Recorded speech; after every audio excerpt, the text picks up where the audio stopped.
Hello everyone, I hope you all guys are doing great. This is me Sarah. Welcome to my YouTube channel and a very beautiful video.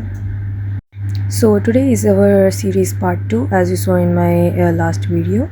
So it's a part 2. We are gonna decorate this jar. It's a glass jar. Last time it was a tin, but this time it's a jar.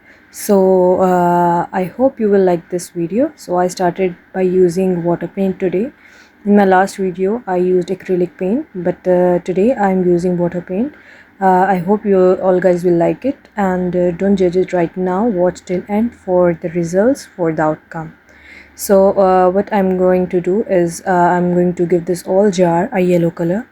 It's not a highlighter yellow, it's a bit darker. I'm doing this because already I have something in my mind and this color is related to that. If you have some other theme, you can make it as you like.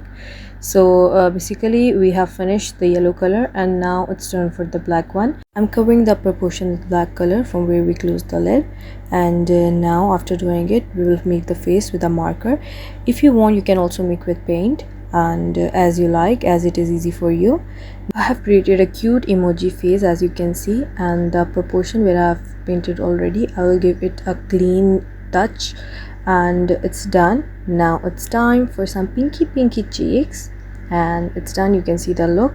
Now for the final results, you can see I'm giving it lines. You can also keep it simple, but I want it more attractive, so I'm giving it black lines.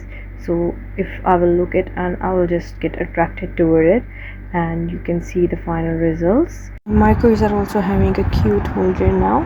Thank you for watching my video.